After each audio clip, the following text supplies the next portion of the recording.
Thanks, Malika. Well, it has been a busy week first with the major decision to shut down operations at the Red Hill facility. Some lawmakers don't want to stop there. They also want to reevaluate some other military properties on Oahu and around Hawaii. And joining us this morning with an update on everything is Congressman Kai Kahele. He's joining us from the Kauai airport this morning. Good morning, Congressman. Morning, Tom. Aloha, everyone, and thanks for having me. Absolutely. I know it's really been a busy week, but I want to start with Red Hill. I know this is something that you fought for, to have that shut down. Obviously it's a decision that you hoped for, but things don't stop there. The problem isn't going to go away overnight. What happens next, and kind of what are we doing to kind of have oversight over the cleanup process? Well, right now for Red Hill, the United States Navy has contracted a third-party team that will be assessing the entire operations of the facility and how they can safely defuel the tanks. As you all know, the Secretary of Defense, Lloyd Austin, has ordered the defueling of the tanks and the permanent shutdown of Red Hill. And right now, that assessment team should be completing their report by the end of April and submitting that to the United States Navy and the congressional delegation. That will give us a better idea of how they're going to do that. The Congress has appropriated over $1 billion just in the last few months for Red Hill. Thanks to Senator Schatz and Congressman Case and our appropriators, we were able to get a significant amount of funding to help the Navy defuel the facility safely.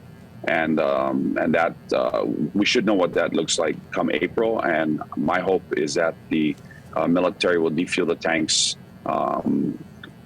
called for in the VI Act by the end of the year, or no later than 12 months after the Secretary of Defense gave his order just a few weeks ago to defuel the tanks.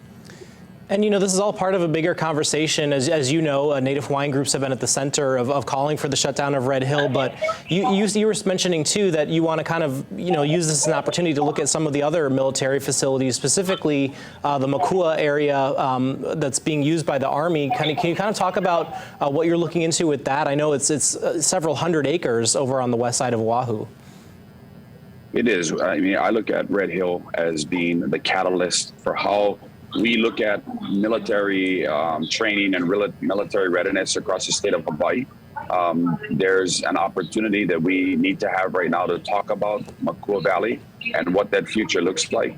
The United States military has been in Makua Valley since World War II.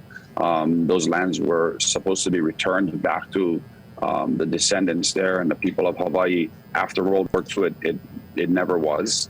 And the military continued to do training in Makua Valley all the way until 2004. And so the federal legislation that I introduced earlier this week begins that process of returning Makua Valley back to the people of Hawaii, but also doing it in a way where the entire valley is fully remediated of all UXOs, all hazards, all contaminants that still exist in the valley today. There are several different pieces of property in Makua Valley, and so that's important to understand for the people of Hawaii. There are a total of 4,190 acres in the Makua military reservation area.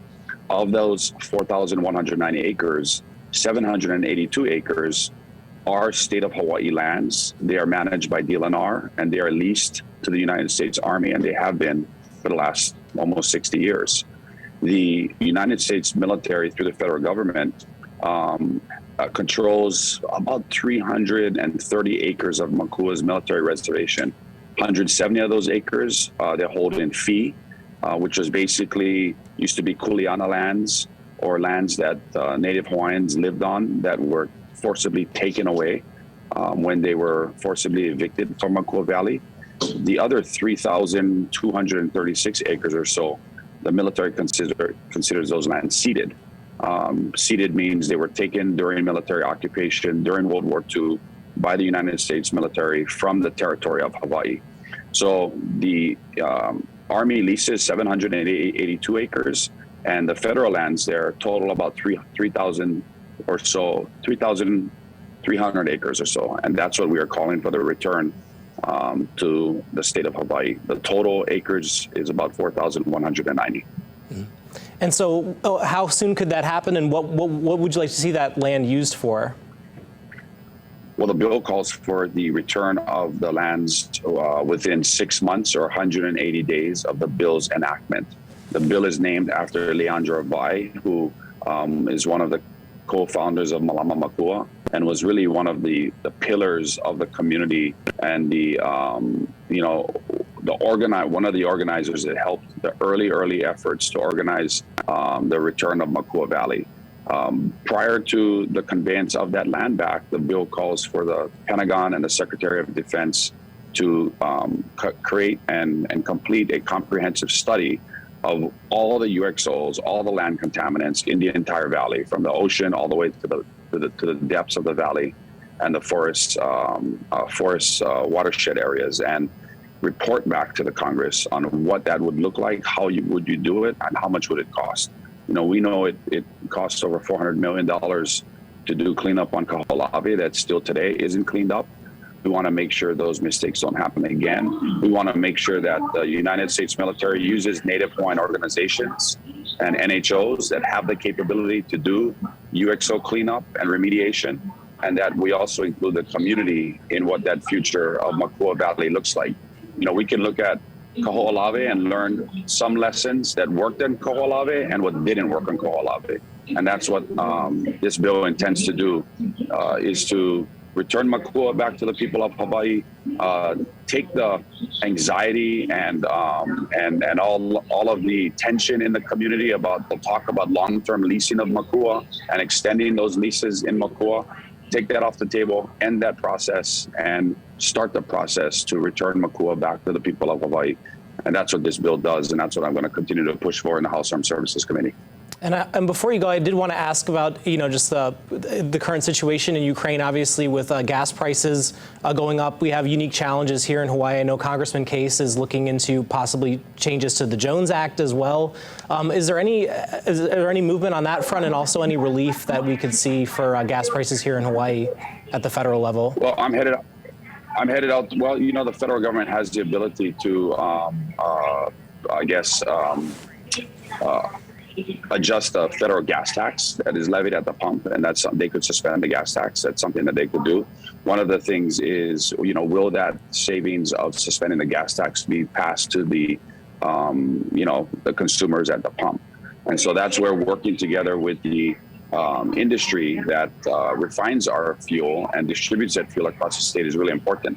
I'm headed out to Campbell Industrial Park this week to do exactly that, to meet with Power Hawaii and the company that purchases crude from around the world, brings it to Hawaii, refines it, and then distributes it to gas stations all over the state, and find out, how they do that pricing and where that oil comes from, and what we can do right now to limit the pain on our consumers who have seen, gas prices skyrocket. But make no mistake, as a result of a brutal dictator in Russia that has invaded a sovereign, democratic, peaceful nation and has caused economic turmoil around the world, and we are paying for that as Americans right now. And so, we're working together with the delegation, and there's different ideas out there on how we can address it, and it's top of mind for sure, not only for Hawaii, but for every state in the nation that is seeing gas prices go through the roof, especially in California and other areas that have high cost of living. Absolutely, and it's definitely something we're going to keep an eye on. Congressman Kahele, thanks so much for joining us this morning. Aloha from Kauai. Have a great Sunday, everyone. Mahalo. All right, and we'll have a full link to that interview on our website at KITV.com. Meanwhile, we are off for a break. Your time now, 6:29. Don't go away. You're watching Good Morning Hawaii. We'll be right back.